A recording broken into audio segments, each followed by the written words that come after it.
Oui, bonjour chers Togolaises et Togolais, chers amis de Facebook et de YouTube, chers internautes, chers analystes politiques et tout le monde au fait.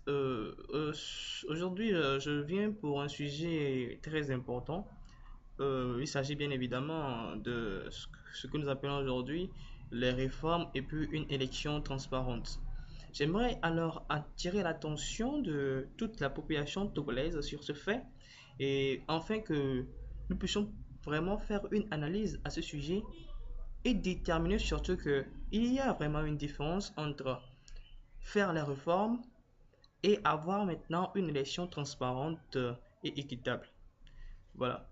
Simplement, pour que tout le monde puisse comprendre mon analyse, ce que j'aimerais dire, c'est quoi? Quand on dit de faire les réformes, c'est beaucoup plus un processus qui permet un développement. Alors, il peut bien y avoir des réformes sans qu'une élection ne soit démocratique, sans qu'une élection ne soit équitable et sans qu'une élection ne soit transparente.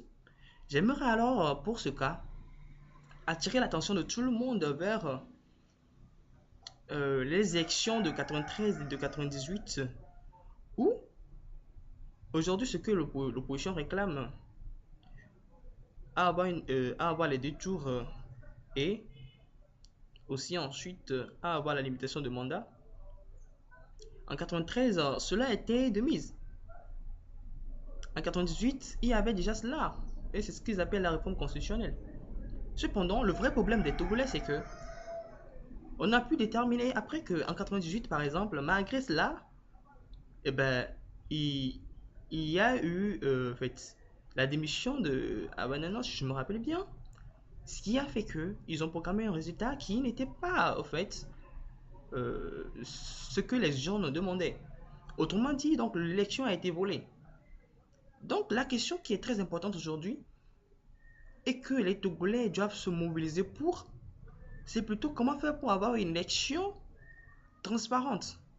Parce que si aujourd'hui le pouvoir en place ne veut pas faire des réformes pour permettre l'évolution du pays, quitte à nous tous, population togolaise, de comprendre que c'est lui qui ne veut pas l'évolution du pays.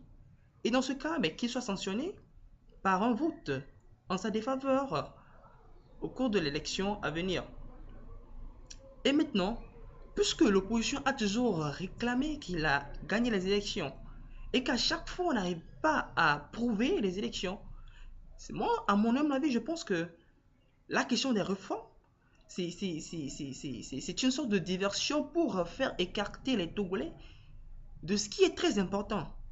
Et c'est pour cela que dans ma sortie antérieure, j'ai eu à féliciter M. Alberto Olympio du Parti des Togolais, qui a su comprendre la différence qui existait entre les réformes et maintenant avoir une élection transparente. Et c'est pourquoi j'ai dit, et d'ailleurs c'est pour ça que je l'ai félicité quand il a dit que voilà, il va falloir qu'on lui fasse voir le fichier électoral, selon ce que réclame d'ailleurs le code électoral qui lui donne le droit de vérifier. Et tu portes à croire que le fichier électoral permet également de faire des fraudes. Et j'aimerais alors donc attirer les attentions de tout le monde aujourd'hui que le plus important maintenant, c'est comment faire pour brûler en fait, ou bien brûler les moyens qui permettent maintenant à la machine en face de faire des fraudes. Et c'est moi, j'invite alors tout le monde à aller dans ce sens-là, d'Alberto Olympio, pour que vraiment il puisse y avoir une synergie qui puisse vraiment pousser maintenant à une élection transparente et libre. Aujourd'hui, les gens, beaucoup, c'est pour ça que je veux dire, beaucoup pensent que quand on parle de réforme, il n'y a pas que des réformes constitutionnelles et institutionnelles. Mais il y a des réformes sur beaucoup de plans. Il y a des réformes sur énormément de plans. Et donc, si aujourd'hui le pouvoir, même d'ailleurs quand l'UNIR avait promis de faire les réformes et qu'il ne veut pas le faire aujourd'hui, moyennant maintenant ce qu'il dit des mandats, mais s'il ne veut pas le faire, c'est qu'en réalité, d'une certaine façon, sont réalistes que il ne veut pas le faire. Alors, autant nous, peuple, décider de qui maintenant va le remplacer. Et maintenant, autant nous, peuple, décider maintenant de trouver des voies et moyens pour maintenant euh, éviter que prochainement, après la proclamation des résultats, qu'il y ait maintenant des fraudes ou bien qu'il y ait les vols. Et alors, maintenant, moi, j'invite alors tous les Togolais à réfléchir sur quelle méthode employer dorénavant pour protéger les élections de ce pays-là. Puisque à chaque fois, on a l'impression de dire que voilà, on nous a volé. Et moi, je réitère ce que j'ai dit. Et je félicite pour l'occasion Monsieur Alberto Olympio pour c'est comment dire, cette analyse et cette objectivité qu'il a à voir très loin pour pouvoir éviter le pire. Donc moi je dis, et puis regardez même, quand je dis cela, l'ANT par exemple a longtemps crié que, ou bien le CAP a longtemps dit que ouais, sans réforme ils n'iront pas aux élections. Et aujourd'hui ils disent que maintenant ils vont aller aux élections même s'il n'y a pas de réforme. Et qu'ils vont battre maintenant le pouvoir en place.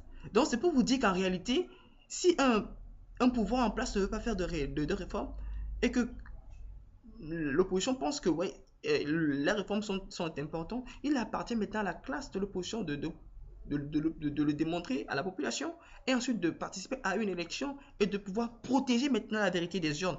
Et donc j'encourage tout le monde. Et pour cela, j'ai une initiative très importante que je vais lancer maintenant sur Facebook spécialement. Je vais créer une page que je vais nommer Collectif Vérité des urnes. Et là, j'invite tout le monde à envoyer les suggestions, je sais pas, les propositions pour pouvoir aider l'idée qu'a actuellement le président du parti des Togolais à bloquer ce côté-là. Il a déjà bien commencé, c'est une très bonne chose pour le pays. Et je sais que par ma voix, beaucoup de personnes sont fiers de cela. Et la dernière fois, j'ai vu qu'il a encore envoyé une lettre à la CENI les rappelant qu'il était dans son droit de vérifier le fichier électoral. Puisque apparemment, il estime que le fichier électoral devrait être nettoyé.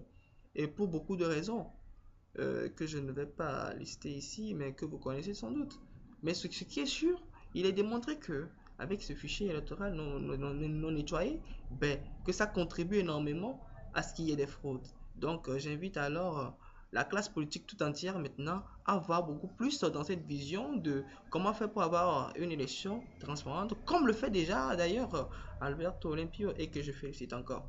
Donc chers Togolais et Togolaises, chers Togolaises et Togolais, merci pour l'attention que vous portez à mes vidéos et merci pour les analyses critiques que vous faites tout le temps. Mais moi, j'invite dorénavant la jeunesse tout entière, le peuple togolais tout entier à être plus vigilant par rapport aux messages que passent maintenant les politiques. Parce que c'est maintenant le moment de déterminer et de détecter ceux qui sont des mauvais parmi et ceux qui créent la zizanie parmi le peuple. Et aujourd'hui, moi je dis, il est capable de battre Forner Singbe aux élections si le peuple sait choisir le candidat qui lui apporte la vérité chaque fois. Et c'est sur cela que dorénavant on doit se baser pour dire que le candidat qui a vraiment sillonné le Togo, qui a trouvé que le Togo a un tel problème, le candidat qui pense que le Togo doit être uni pour faire avancer les choses. Merci pour votre attention. Appelez-moi Ali Penseur ou bien appelez-moi El Sadat Ibrahim. Merci.